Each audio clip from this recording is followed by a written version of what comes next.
Hello, you're listening to the Philanthropisms podcast. This is the podcast where we try to put philanthropy in context. I'm your host, Rodri Davis, and this is the first of our interview episodes after we're back after the summer for the first of a new, is it a season? Is it a mini season? Who even knows?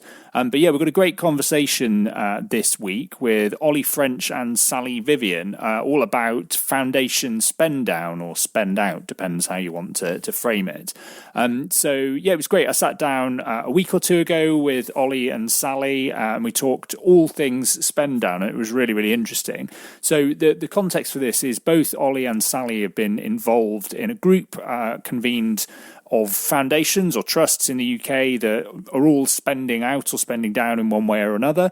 And earlier this year, they published the findings of some kind of insight and peer learning work that they'd done. And I'll put a link to a microsite where you can find more of that. But I read this at the time, and I'd spoken to Oli in particular about it, and we'd had some really interesting chats. So I thought it'd be great to get them both on the podcast. So Oli's currently a freelance consultant. Oli's kind of worked in and around the foundation world for years. And Sally works in a couple of foundations that are involved in spending out. So she's a co-director of Gower Street, and she's also a grants advisor and a trustee to the Sir Ernest Cassel Education Trust, and they're both in the group in question. So yeah, we talked about all sorts of things, and I think what was really interesting was I often, and I think a lot of other people do, talk about spend down or spend out in quite kind of abstract or absolute terms. It's just kind of often positioned as part of this debate about perpetuity. So, for anyone who's somehow listening to this podcast and has never heard about foundation perpetuity before, the idea is that basically a foundation is an endowed fund that's been set up with a specified charitable purpose of some sort, and then that money is invested, and the standard model is that from the investment returns, you then make grants out of that. And the question is, how long does that exist? Well, the default for a long time has been forever, so perpetuity. But there have always been people who've sort of thought, hang on, there's a problem with that. And there's a whole long history of people having concern about the dead hand of the donor, so-called. And as a result, some people have either decided to set up foundations that have limited lifespans, or have taken foundations that were once permanent and existed in perpetuity and shifted them towards having a fixed end date. And as we talk about in the conversation, that feels like it's a debate that's happening more and more, and actually that there might be more and more foundations doing this kind of thing. So what we talked about were all kinds of things. So we talked a bit about how the spend out group that they're both involved in had come about, and what its aims were, and where the work's at now, and how it's being taken forward. We talked a bit about the wider context for this stuff. So that question of, is this focus that we've got at the moment on spending down actually something genuinely new? Or is it just the latest iteration of a very long-standing debate about perpetuity? If there's anything different about it now, what is that? And what's driving the particular focus at the moment? Is it sort of primarily supply-side stuff, so concerns from within philanthropy itself?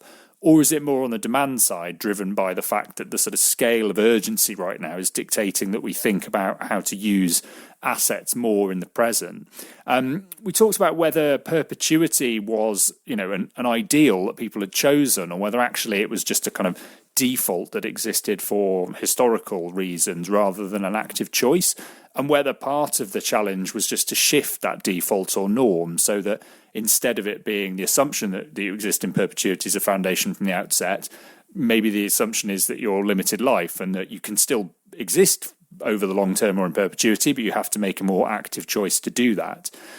We also talked a bit about whether one of the challenges is, like a lot of things in philanthropy or just life at the moment, discussions of perpetuity and spend down, even though they're actually quite technical, do risk getting surprisingly polarised, and people take sort of strong views on either side of that. We then talked about some of the findings from within the group. So what is it that tends to drive a decision to spend down? Why is it that foundations do this? Is it about the organisation's mission? Is it kind of wider principles that are driving it? Or is it practicalities? We also talked about who makes those decisions. So kind of on what basis do the people involved feel that they have the legitimacy to take a perpetual institution and decide to end it? And what kinds of rationales do they tend to offer for that? In particular, I was really interested in how often is there an appeal to some version of the founder's original wishes or values when people are trying to make that case. We also then talked about some of the practicalities of how you actually go about spending down. What are the methods that you can use? Is it just making more and bigger grants, or are there other ways of doing this? And also, how is it related to some of the debates about asset transfer as opposed to spending down? Should we see those as two separate things, or actually are they kind of two sides of the same coin?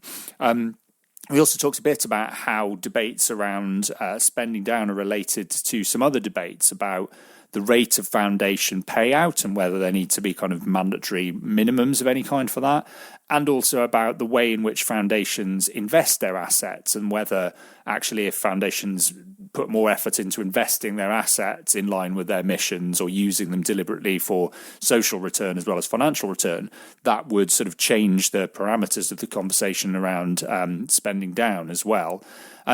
We also talked about how foundations think about the end as well, and how they decide to kind of leave a mark in the world, whether they just sort of disappear in a puff and smoke, or whether part of the decision about spending down is how you learn something from it and how you share that with others, and what the best ways of doing that were. And then we also talked about whether it's necessary to recognise the other side of what is quite a complex debate, and whether actually there are ever valid arguments in favour of perpetuity, or at the very least in favour of longevity or foundations existing over a much longer period of time as well. So without further ado, let's get into the conversation when we cover all of that and more. I will be back at the end for the usual bit of housekeeping, but for now, here is Oli and Sally.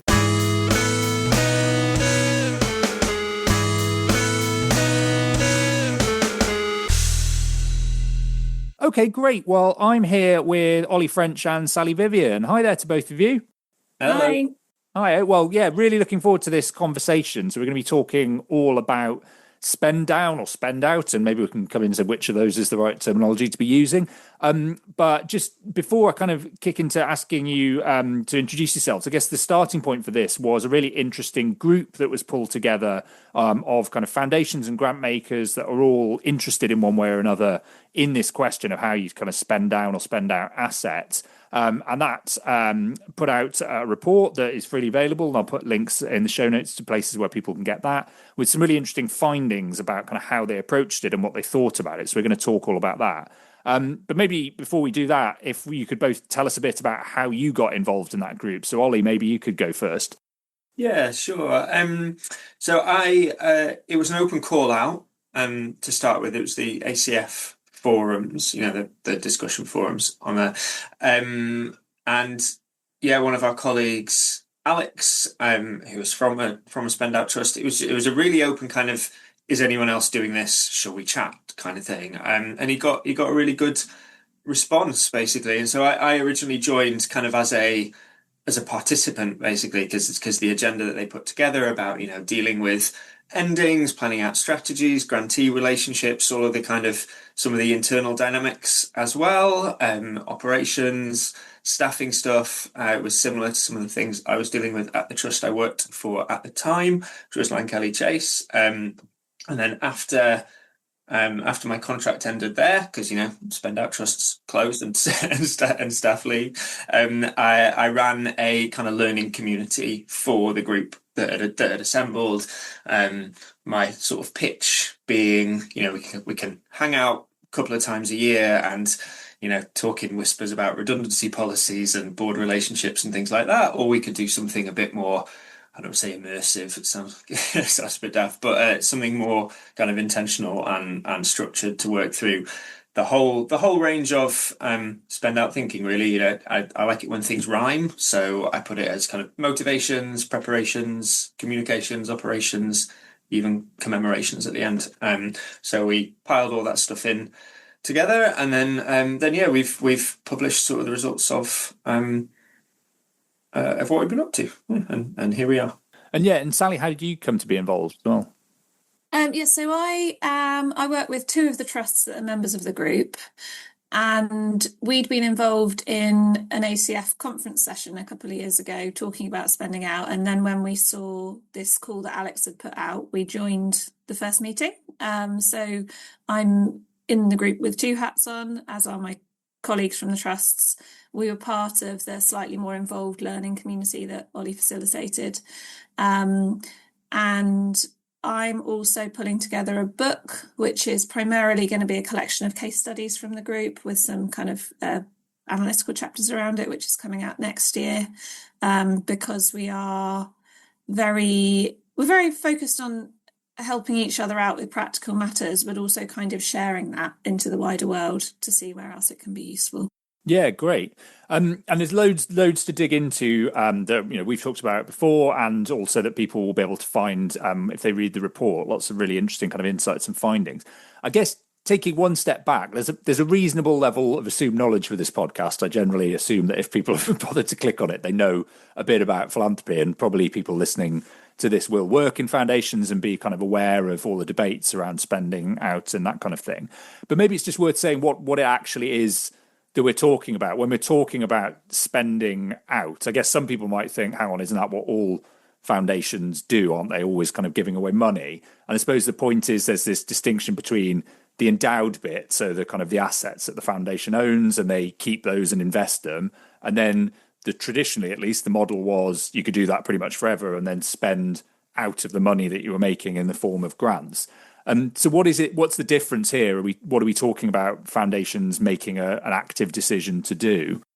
I think there's no universally agreed definition, but generally speaking, it's foundations that have decided to give away the entirety of their endowment and put an end date on their operations. Oli, you might say it more eloquently. No, that seemed pretty concise. I think we're mainly talking about kind of like what one pot funders, whether there's an endowment or a legacy of some kind. Though there was a fundraising foundation in the group actually who had kind of built up a stock of funds over time, so it can apply. But I think that we'll mainly be talking about we've got a big pot of money. We're usually using the income from that endowment and from those investments to make grants, but actually we don't have to do that. Basically, it's not for some members of the group. I think the epiphany was maybe sharper than others. For others, it had been on the cards for a while, and they suddenly thought, kind of actually let's just go for it, rather than existing in perpetuity. Yeah. And on that, I guess, I'd love a bit of historical context on this podcast and just generally in life.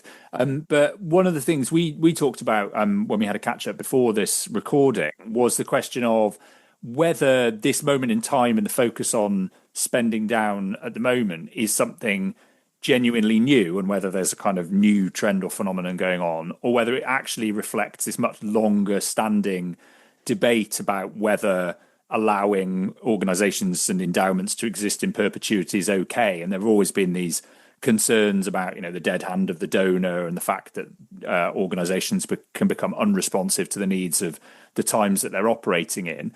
What's your sense, both of you, of whether this is, at least in part, just a reflection of that sort of stuff, or whether actually there's something genuinely new, either in terms of scale or something qualitatively different this time around?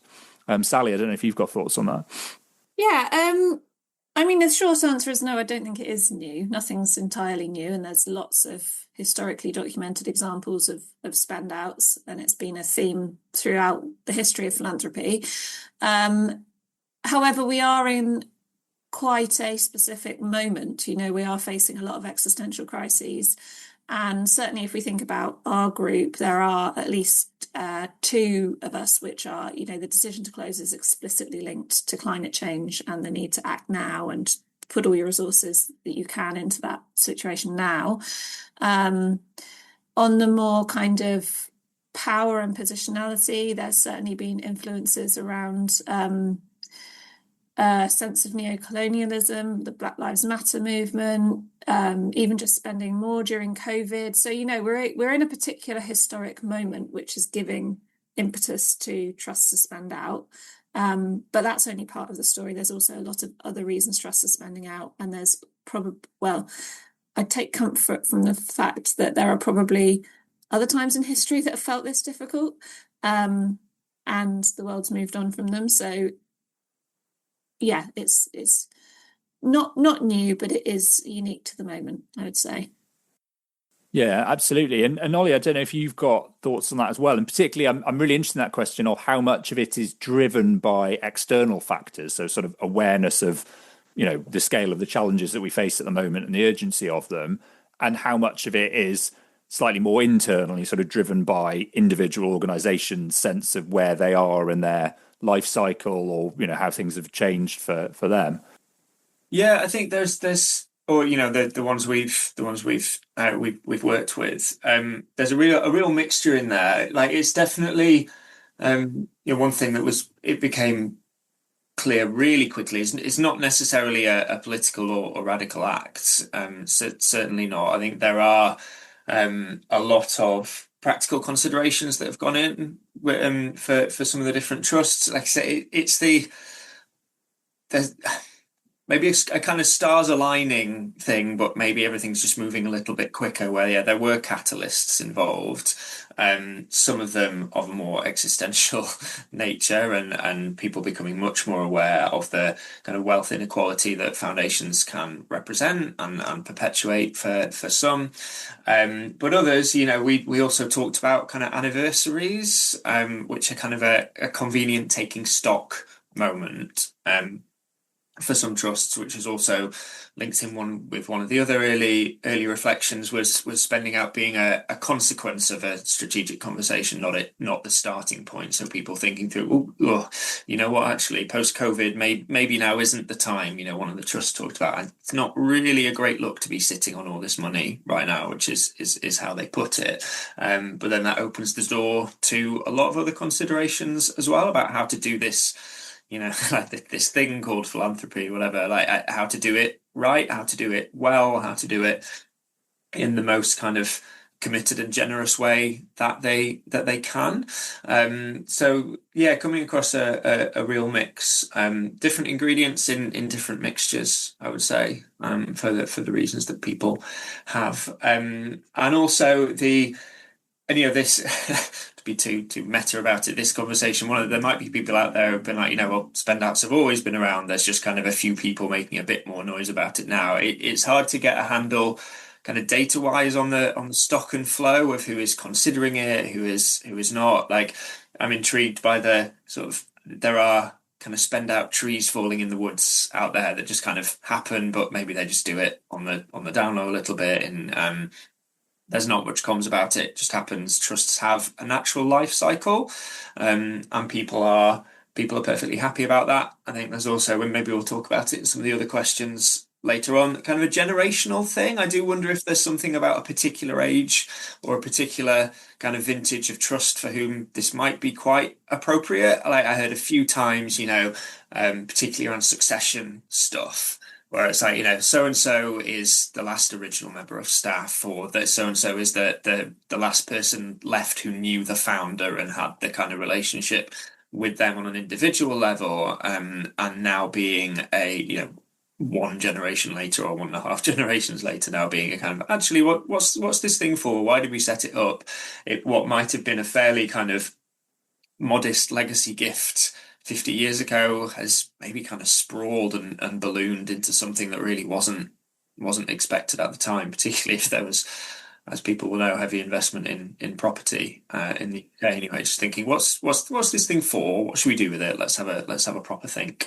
And mixed in with all the stuff that Sally spoke about, kind of like meeting the moment, kind of rising to the challenge, thinking, like, we can't do our best work with, on 2.5-3%. here. We need to start investing more heavily. Yeah, absolutely. Loads to pick up on in that. I guess just something you said there reminded me, actually, when we were talking about that question of to what extent this is genuinely new, or whether it's sort of, there's a lot of historical precedent. It's an obvious point, but it always strikes me that one of the challenges is that those previous limited life foundations that existed, people just don't really know that they did exist, or that, unless they've left a very indelible mark on the historical record, you've often got to go looking for that. Whereas, the Carnegie institutions and Rockefeller and Ford and those, they're still around today. So they're kind of part of everybody's awareness. Whereas some of the early 20th century limited life foundations in the US that did amazing work, they haven't been around for 80 or 100 years, so people don't know about them.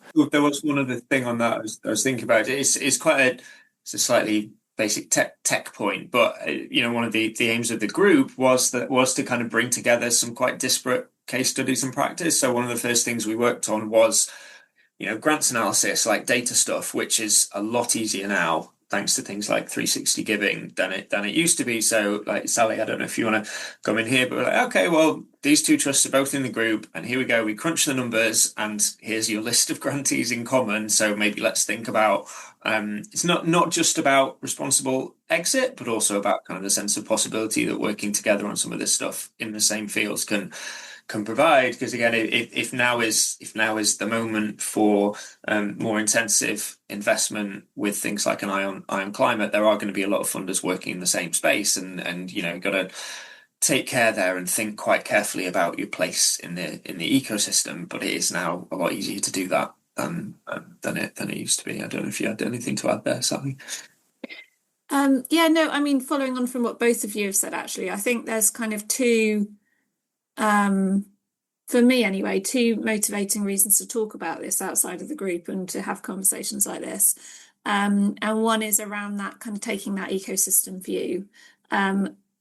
I think something that we've found around the table in the group, even though we're all very different shapes and sizes and outlooks and all the rest of it, is a couple of things that just hadn't occurred to us. So one is to really have that focus on the ecosystem you're operating in, look at what your role could or should be as a grant maker and how it relates to others, and take decisions about your own future with that in mind, rather than just looking at your own histories and structures and mission, etc.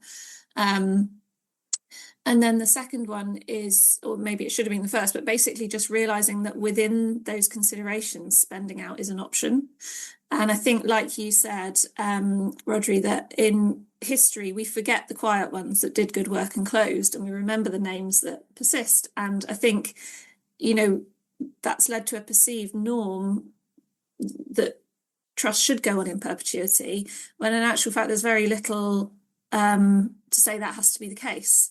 So I think something that's been so valuable being part of this group is, one, just to realise it doesn't have to be the case, and loads of other people are working that out and working through the practicalities of how to shift mode. And then two is that we're not alone. We're in this big ecosystem, and that's a good thing. It's encouraging. It gives us opportunities to work together, but it also, just gives us the opportunity to assess what our role is and set our strategy according to that, than internal considerations. Yeah, and I think that point about needing to take a wider view of the ecosystem when thinking about this is so important, because it's like so many things in philanthropy. The archetype that we have is actually it's about kind of bold individuals or individual institutions kind of forging their own path and making decisions about what they want to do and what their role in it is. Whereas actually, if you're making a decision to spend down as a foundation, obviously one of the relevant questions is, okay, well, who else is going to be funding in that area, or already is, or could? So actually those calculations about the cost of you no longer existing are very different in that context. Whereas otherwise, I think, going to your other point about the norm, I think that norm is there for all sorts of historical reasons, but also it's very easy early in the process of considering whether to spend down to stop on the basis of saying, well, obviously, if we weren't around, that would be terrible because we wouldn't be able to fund X, Y, and Z. And if you haven't taken into consideration any of that wider ecosystem, I think that becomes a very easy or very obvious barrier to kind of taking that thought process any further. In terms of how these actual decisions do tend to get made, I guess to some extent what we're talking about here is an idealized version of how we think it should be, which is more kind of collaborative and people thinking together.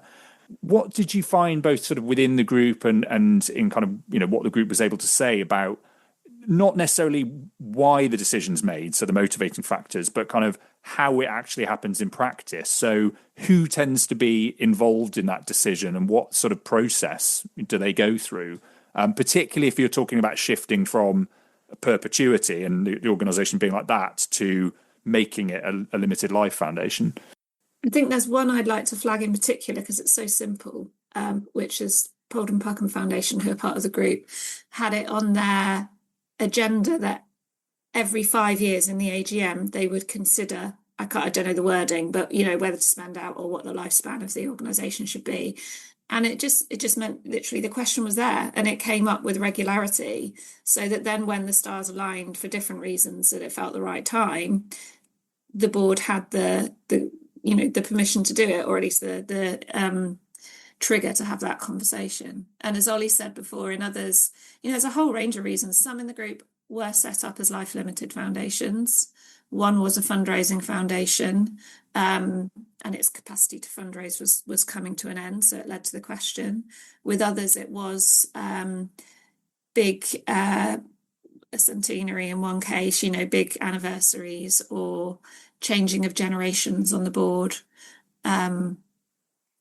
What else, Oli? There's been quite a array of reasons. Yeah, a mix. I think there's a few where you could kind of there's a bit of a breadcrumb trail there, where if you looked at or that old quote about it happening kind of slowly and then quickly. So it had been maybe in the ether for a little while as a consideration, but then when people really sat down and thought, actually, if we want to do this work well, it's going to get expensive.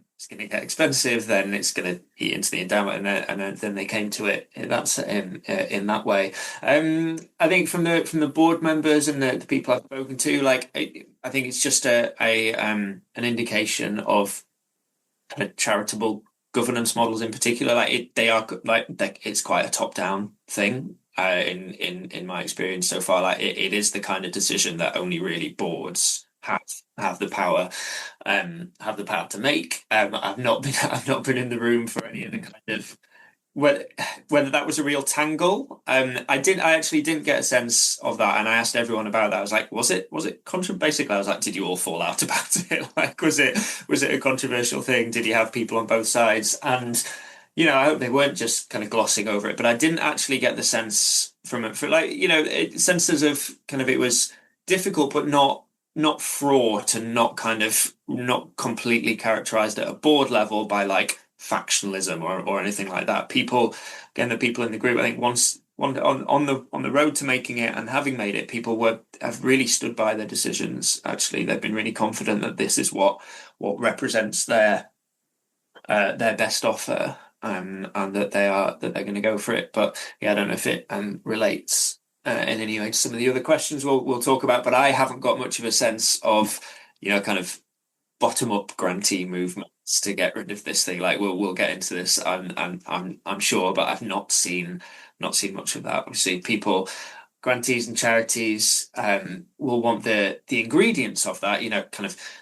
It's maths, isn't it? Longer term, bigger grants are more expensive than shorter term project grants, and they do have some implications on the balance sheet. But mainly kind of boards thinking what's this thing that we are managing for? Where should we steer this ship? And just think you sort of said a couple of times that actually there's a reasonable amount of diversity in terms of the models that the foundations in the group or grant makers had. But thinking about the kind of the most obvious version of a perpetual foundation, which I guess is one in which an individual or some group of individuals at some point in time established this thing and it has a fund and it's existed for a long period of time. Do you think, I guess two parts to this question. One, do you think it is easier or more difficult in the situation where you still have someone who is a member of that family or has some link to the founder involved? Is it actually kind of easier to make the decision to spend down because they have a certain amount of implied legitimacy to make that decision? Or is it easier in the circumstance where that link has been entirely severed and you're now talking about kind of an entirely institutional body?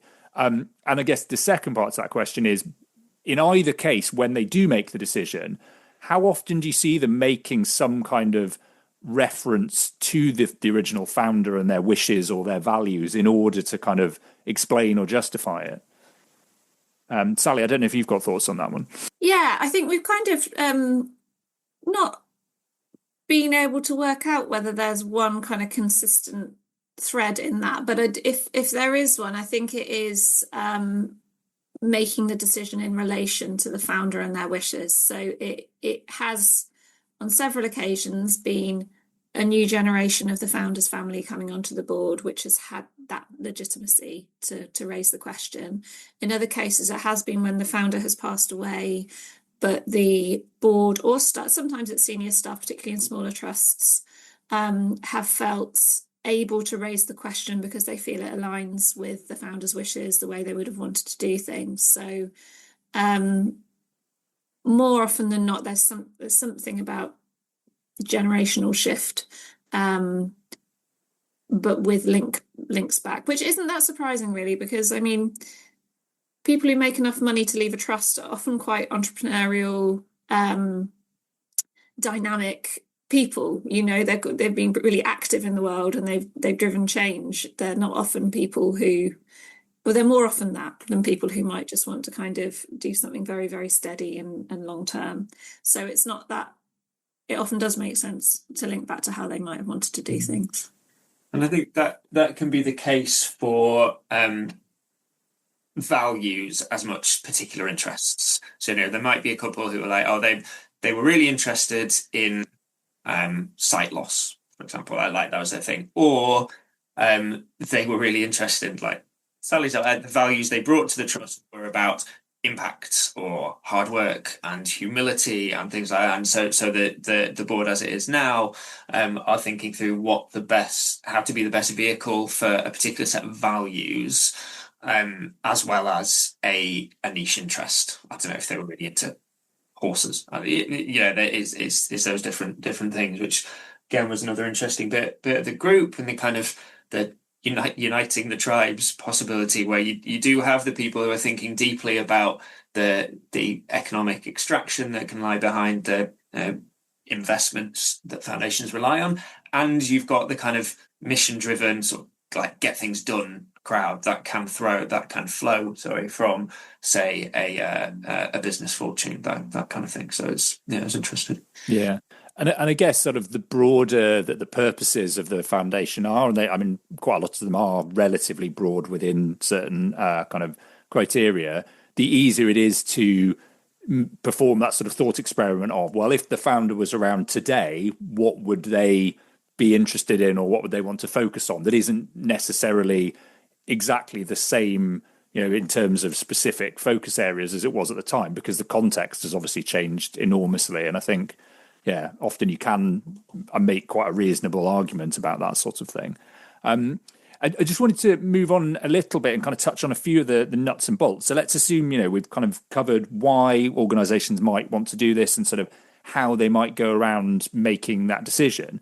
Once they have made a decision to spend down or to spend out, what are some of the actual kind of methods? How do they go about doing that? How do they choose an end date, for instance?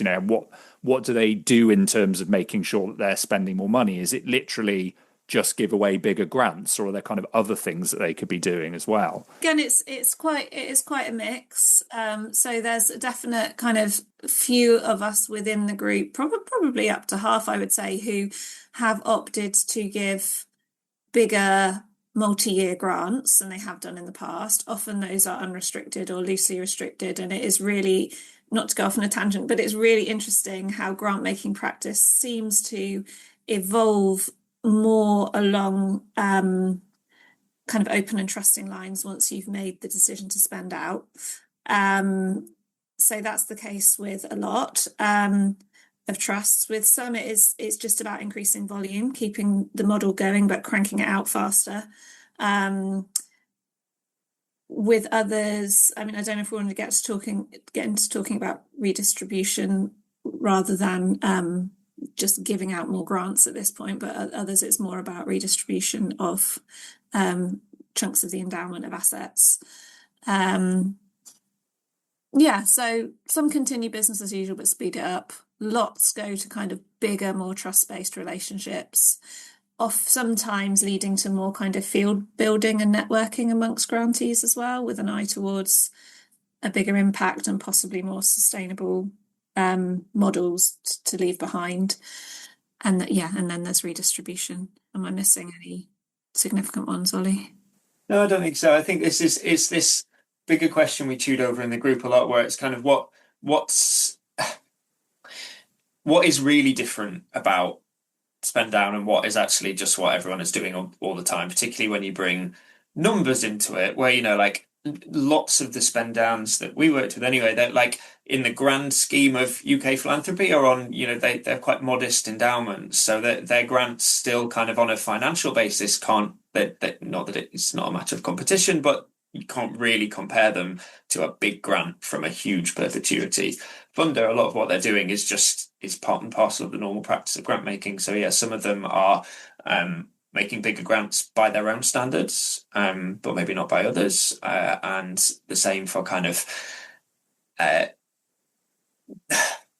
gonna lose my train a bit here, but the kind of grants that their grantees are used to receiving. They sometimes, you know, a big grant to a spend out is still a small grant to the recipient, depending on which field they're working with, and vice versa. But yeah, we had fun with lots of different graphs. Generally, you know, the spending is going up because that's that's to be expected. But yeah, some on bigger grants, some on some more widely distributed, and some in a kind of, and you can see this with some historical examples as well, have a kind of intermediate phase where they are working on kind of disentanglement and almost kind of parachute payment stuff with previous grantees, and that takes up a chunk of the strategy, and then that creates room for something a bit different or something more targeted or something on a slightly different issue area. So the kind of past, present, and future relationship sections of the strategy can look quite different. Yeah, that's true. There's quite a focus on doing right by existing partners, isn't there? Whether that is because you're closing off that part of your grant making. Well, often it is that. If you're taking forward that part of your grant making as central to your strategy, then those existing partners often get taken forward with it. But it is interesting as a grant maker, from a grant maker's perspective, those which do switch to larger, longer grants are changing the type of grant maker they are, and often, you know, in a field with far larger grant makers than they've used to being in. So lots of aspects of your practice have to recalibrate, and then working out the actual ending, the actual final grants, and how you get down to nothing, especially if you've still got some endowment making some, you know, if you cash out gradually over time, you actually get the weird thing of getting a bit more money in that you didn't expect. And you've been telling everybody for years you're closing, and now you've got this little bit more money. So it's we get into a lot of those kind of quite nerdy grant making admin questions in the group, which is and I think another thing that people had kind of a question they'd faced is trying to stick with the values and the intentions behind the spend out in the first place, which is the way, like,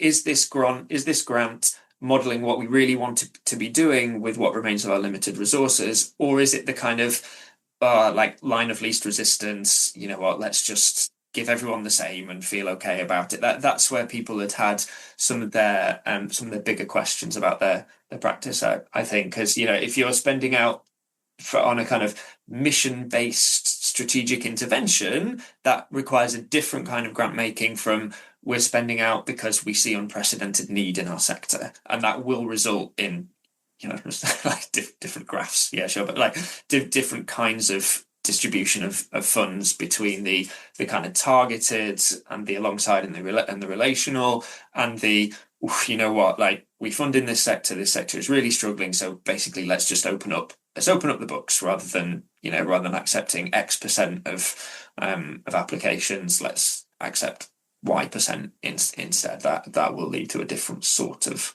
approach, and it has done for some people.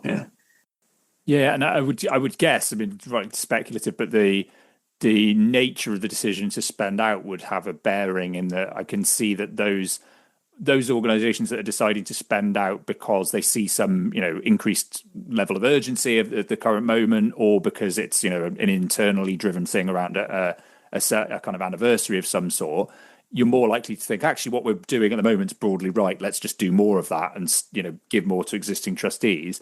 I suppose if it's driven by some more fundamental discomfort with the very model of foundation philanthropy, that might necessitate a slightly more radical shift towards something else. So I wonder whether you kind of see slightly different behavior in those cases. And I guess an interesting thing, and maybe we'll come back round to this as well, we haven't, I suppose, touched too much on the perception of all of this from the point of view of grantees, both kind of existing and those that aren't there.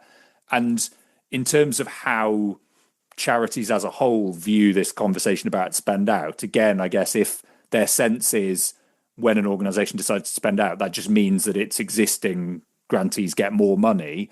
That's quite different from there may be an opportunity for organisations that aren't currently receiving money to tap into kind of new sources of it. So it probably, in terms of that wider perception, has a bearing.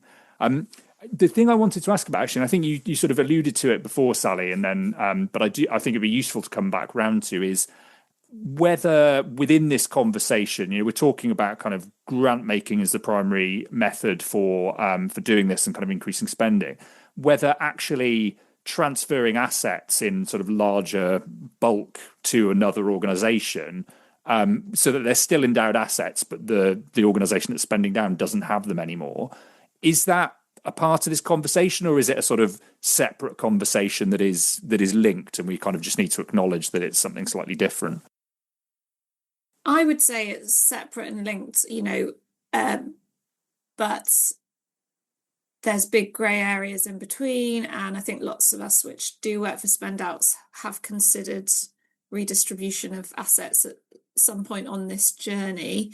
I'm saying it's separate really just because pragmatically in our group, the vast majority are spending out through grant making. So that's kind of, that's the focus. But I think intellectually, they're very intermingled and interesting. Yeah, and I think as the way I thought of this is the difference between spending and stewarding, in terms of the funds, and they flow from slightly different questions. So, what the spending conversation maybe flows from thinking like, one of them says that we like, if I'm a board member, say that we're the right people basically, and we are well and best placed to be making these decisions, and we are completely and maybe even uniquely entitled to make them, and that's your kind of accelerated spend out model. The stewarding conversation is a different set of questions and assumptions about kind of is this the right way to hold and distribute money, like for public goods, I guess. Like, are we the right people to hold the keys? Is this what people want? Are we open to the right? I use right loosely, obviously. What kind of views and perspectives are we open to?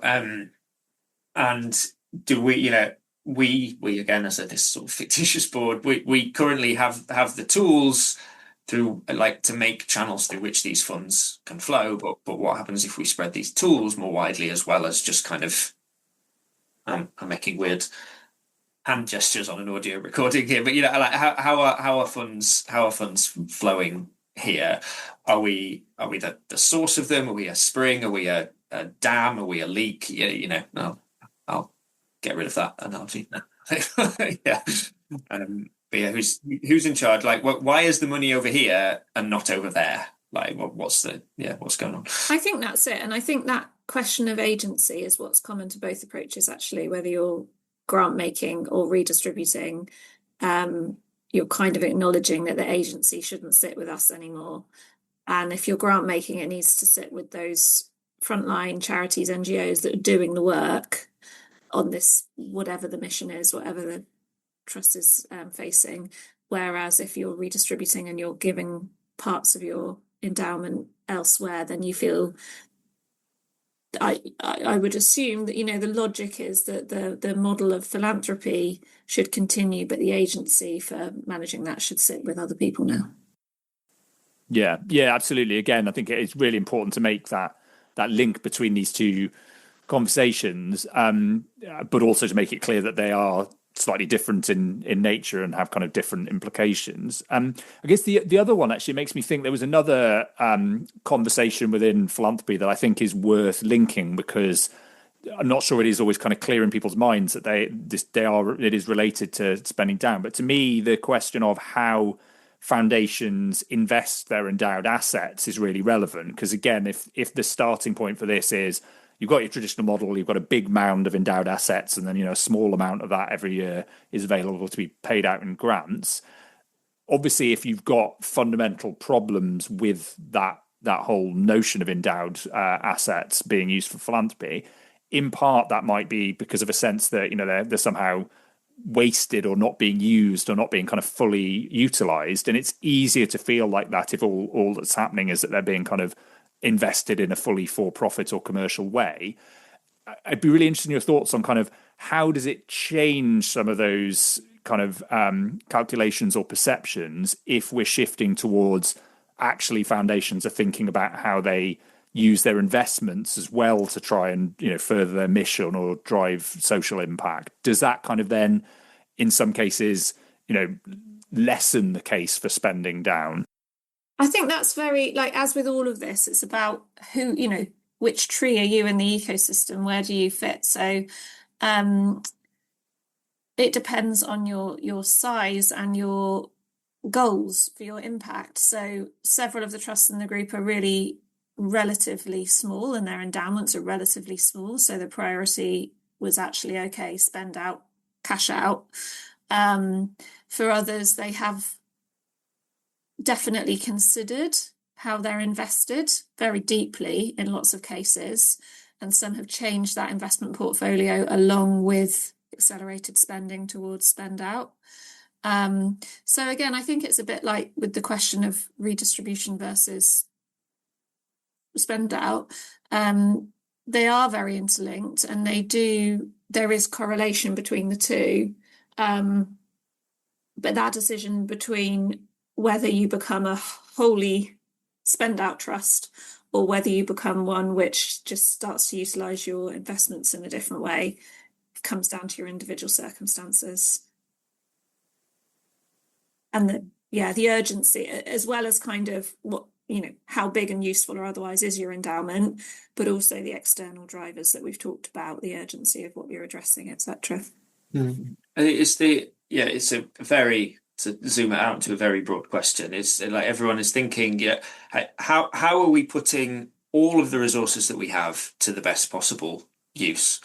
And it, sometimes that might involve, or it should involve, the investments strategy, but people might just conclude and have just concluded that actually it is better spent on grants. And then a sort of slightly tangential point here is people are thinking about that question of how to put their resources to the best possible use, but also with the infrastructure and capacity that they currently have. And I don't want to lapse into sort of an HR conversation, but especially in the UK, lots of trusts, they don't employ many staff. We're not when we're in this conversation here, we're not talking about like giant team convenings and away days and things. We're usually talking about conversations with quite not many people involved that might only really meet a few times a year, and they might have 1 to 2 members of staff. So it partly depends on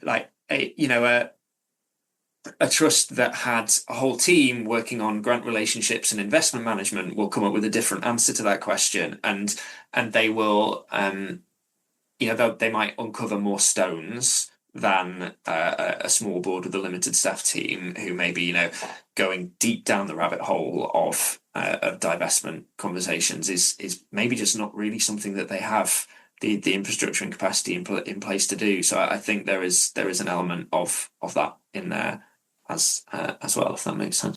But I think also, Oli, kind of almost touch on something that there's probably a reason that the peer support group is mainly staff, and that's because, as we've touched on, if you become a spend out, your job does change. Your practice generally changes.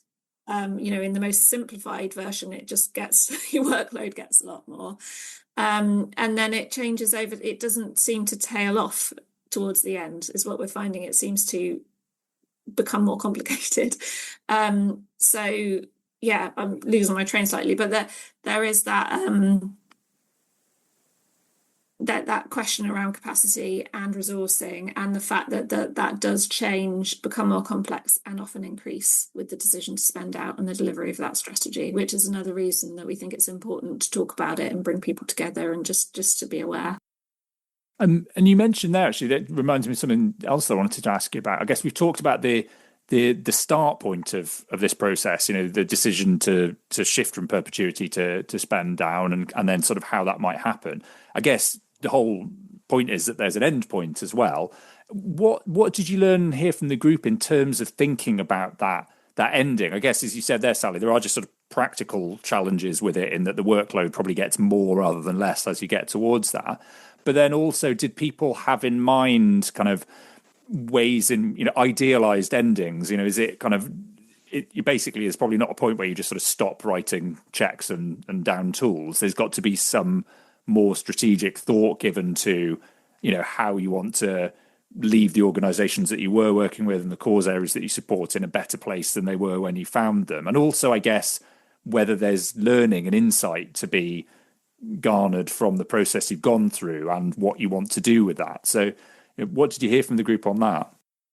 Yeah, and I think that's really, that is a really central question, and it's becoming more and more of a focus of our discussions. I mean, we do talk about final reports, redundancy policies, whether to have a party or not. We talk about all that actual ending stuff, but increasingly we do think about what we then leave behind and what we do during the spend out to ensure that's more of a positive than a negative. And Oli mentioned earlier, through his work and support of the group, we've discovered how many grantees we all have in common. And we talked about taking that ecosystem view and realizing that actually, okay, if 3 or 4 trees are falling at the same time and they've all been supporting this part of the woodland, what comes next? So we can start taking actions now as best we can to bring other funders into the space, to build supportive networks. But the reality is, once a trust does close, the staff do lose their jobs, and it's hard to keep that conversation going much longer. So luckily in the group, we do have 2 or 3 people who are still members, even though their trusts have closed. And we have representatives of spend outs that closed kind of 10, 15 years ago, and their input is invaluable, because to the extent that they have the capacity, they've been able to follow up and have that view. So I don't think I have a clear answer to your question other than no, it's really interesting, because I guess in a way it's the bit of this that gets talked about less, probably outside of the circles of people who are actually involved in doing it. But that is kind of the point at which it all becomes very real, is when you have to decide, well, how are we actually going to stop doing this, and what's going to happen afterwards. So I think it's really interesting to think through. I don't know if you had anything to add to that, Oli, on that question. Yeah, we had a few conversations about approaches to like learning, impact, and evaluation, and people's different motivations for doing that. And it was really interesting. We love a tension, we love a contradiction. It's like that mixture of humility and ambition in spend outs, where it's like, what, we don't have, we're a drop in the ocean compared to the big system out there. This is not about us. This is about the sector, and this is about the grantees. So there was always an unwillingness to kind of center themselves. And if they're looking at a declining balance sheet and they're thinking, oh, should we spend this money on a grant, or should we, hire a comms agency and commission a shiny report all about how great we were? People tended to kind of recoil from that as a bit self-indulgent. But a big but, or and if you're being friendlier about it, they're really trying to get something done, and they want to know if it's quote unquote working or getting better. But I think with that, again, the irony of the short-term spend out for a long-term view was that people were generally quite comfortable with the seeds of change model, kind of supporting infrastructure, supporting organizations to get themselves on a long-term footing, and being reasonably comfortable with how that might end up in future, and not being too interested in sort of the surveillance aspect. of how did it go. But yeah, there's a bigger question there about and it's come up in some of the conversations since I published the work, where it's like, what are we comparing ourselves against when we try and prove that this thing has worked? If we've put ourselves out there, we've put all of our money on the table, does that mean we now feel obliged to look at our kind of monitoring and impact processes in a way that we actually haven't done before, and that some grantees might actually find that quite jarring? We talked about improving grant making practice as part of spending out, and people not wanting to slip back into thinking, oh no, this is about us, has it worked? But it's also a reflection of the higher stakes that people think that people feel that they're working with as well. It's like, this is our shot, or like, this is the biggest grant we'll ever make, or this is our real legacy to the sector. So people will always seek, even just on an emotional level, some form of comfort that it's going well and that they've done the right thing, especially in a context where there isn't as much room for kind of course correction as there might be on a perpetuity model. But I will add there that there is still plenty. If you're looking at kind of a maybe 8 to 12 year time frame, that there's a lot of time to learn and change baked into that. Like that's longer than your average strategy period. It's certainly longer than most of the grants that you are making. So one of the things I would always emphasize with people is that there really is, there's room for sense making, learning, adaptation, or all that kind of thing, even in what feels like, might feel like you're going like the clappers, but to the outside world, you're still just you're still here for a good while. And that came out in some of the stuff about comms as well, where it's like, we're spending out in 10 years, and then, oh, okay, right, I don't need to pay much attention to this just yet. Like, it's actually my next grant that I want to talk about, not what might happen to you guys, when my kids are at uni. Yeah, and I guess it's easy to get a bit sort of solipsistic about these things, and having made that decision, to feel as though everything has changed, and then, as you say, from the outside, it kind of hasn't, until the point at which you're talking about things actually changing. I'm aware we're coming up on the hour that we had, and there's just a couple of things I wanted to ask, if that's okay. One was, I think we mentioned it in passing earlier, but I thought it was just worth coming back to briefly, which is this question of whether there's anything in the idea that we're seeing a kind of generational shift in philanthropy, and whether that's going to have an impact on this question. Because we hear all kinds of assertions about, the great wealth transfer, next gen philanthropists, they all do philanthropy differently and view it differently. Do you have a sense, either kind of anecdotally or from evidence you've seen, that next gen philanthropists do actually think a bit differently in terms of the time horizons for philanthropy? And is your sense that the impact of that will be mostly seen in them taking a time-limited approach when they set up new organisations, or whether we'll see more emphasis on decisions to shift from perpetuity to spend down as a result of this shift? I think anecdotally, for sure, there's things like the Good Ancestor movement in the wealth advisory field, that community foundations are taking more and more kind of through funders rather than endowment funders. There are several in the group and in other spend out trusts where there is next gen philanthropists who've decided to spend out. So it's hard to know, because once you're looking for something and you're in that world, you see more of it, don't you? But there is anecdotally, there does seem to be a lot. Whether they are more on the side of setting up time limited organizations or just doing philanthropy through different streams, I wouldn't want to say. I think probably a bit of both, maybe a bit more of the latter. But yeah, I think it's interesting, and again, only anecdotal as well. I've seen a little bit of research in the US. I know the Johnson Center does quite a lot on it, and I've seen the odd article that's like more trusts pivoting to spend debt, but I'm not really sure what the numbers and the data are behind that. I am interested in the people see, or the announcement of a trust to the world when they're set up, like, is after the point at which a lot of the decisions about the wealth stewardship have been made. So I'm interested in whether the perpetual trust is still sort of the off the shelf model for the someone's rich uncle or now like and if you talk somebody of the next generation through that, okay, well, this, be good to set up to pose as a rich guy and walk into Coots or something and be like, I've got 20 million quid, what shall I do with it? And which steps are people being walked through when it comes to, here's some change, or this is what I want to do with my money? Is it okay, here's your simple, basic, off the shelf, tax efficient perpetuity model trust, get yourself a board, invite a couple of mates and your uncle, how are people being, I don't mean diverted from those conversations in an antagonistic way, but whether the perpetual trust as the sort of default model, and kind of we talked about sort of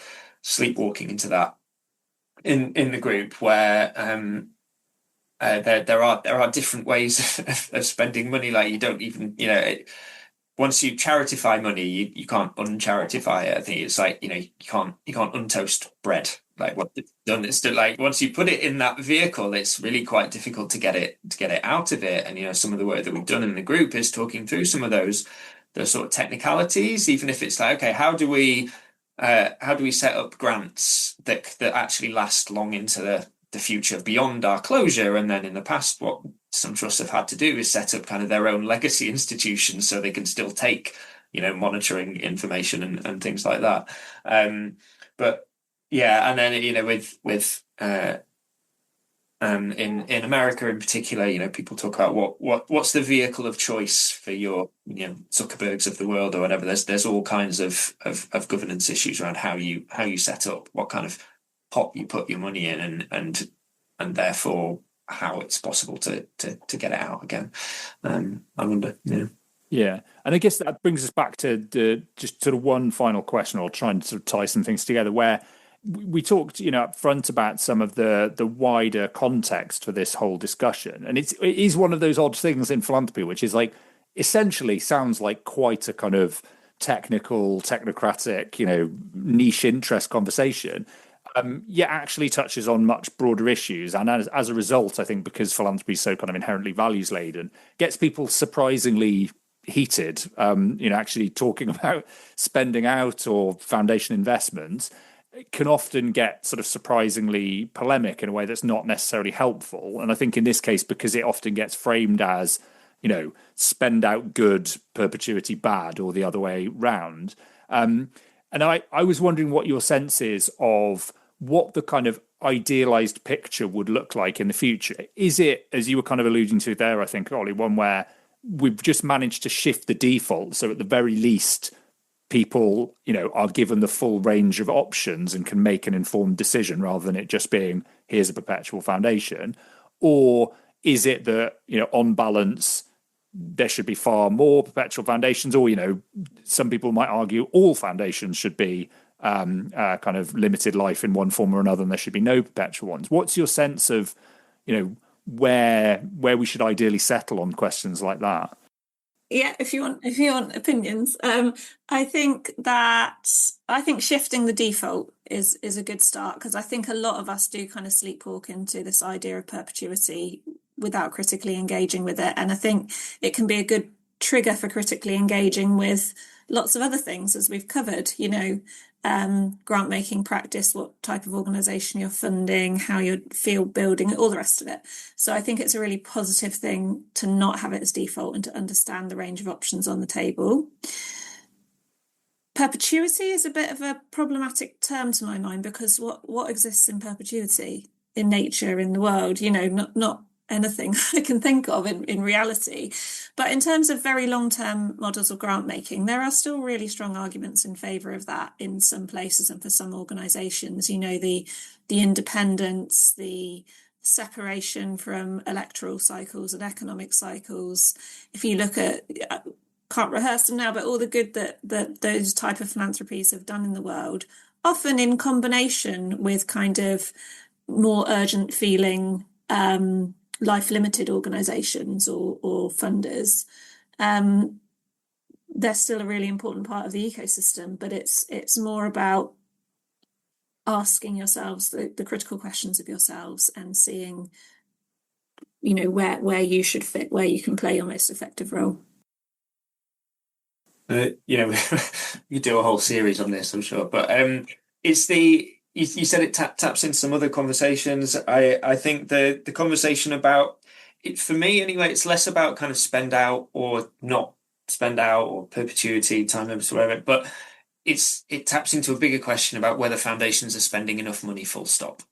I think, and there's that. I don't think it's perpetuity kind of versus spend out or anything like that, but I think there's a huge conversation in the middle about kind of foundations just spending more, full stop, and what that might look like, and that spun out into a few other conversations with the group where there was like a few maybe a bit kind of crestfallen almost, where it's like we're doing our best work, like we've announced we're going to try really hard, we're going to flood as much money as we can into the sector, and then the narrative around it is very much about oh no, you're closing. So I think people were and me as well, kind of a bit like a bit peaked at the precarity narrative being brought to the door of the spend out, rather than the kind of very low payout perpetuity trust, even if in some cases that can have very good reason, but in some cases I think not so much really, which is why I'm not going to pivot the whole conversation to say it sounds like we're talking about spend out, but actually we're not. I think the best quality I saw on show from the group was that it had been a real eye opener for people, and it had been kind of a shortcut, but a good one, to these bigger questions about just thinking through what they're doing and why, and that once the perpetuity question or issue was sort of settled, it opened the door to loads of other conversations about their role, like what Sally's been saying, their role in the ecosystem, the most generous contribution of resources, whether they were holding power kind of legitimately and responsibly. It was a real kind of door into that. And my last little note here, I think perpetuity as a sector is different from perpetuity on an individual trust basis. You study the history of philanthropy, it's been around for a long time, it will continue to be around as a sector in perpetuity, but whether individual trusts decide on always being there is a different question, I think. Yeah, absolutely. I think all really good points. And I guess just the final thing is just a very practical one. I mean, obviously the report's there's a sort of microsite that people can look through as well, and I'll put links to that in the show notes. But if somebody's listening to this who's kind of involved in some way in a foundation and thinks, oh, actually this has expanded my horizons and opened my eyes, what beyond looking at that, are there any opportunities for them to kind of get more involved in this conversation? Yeah, absolutely. They can have a chat with us.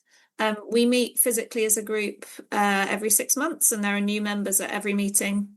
So yeah, do get in touch to learn more.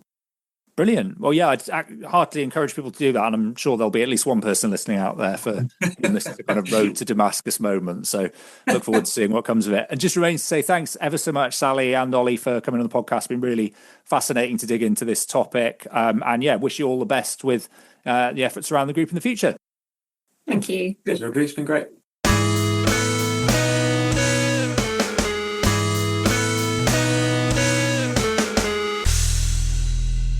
Okay, great. Well, my thanks again to Oli and Sally for coming on the podcast. I really, really enjoyed that conversation. I thought it was really fascinating. I learned plenty, I have to say, which I'm sure I'll be going and kind of repeating elsewhere with appropriate citation to make myself sound more intelligent in future.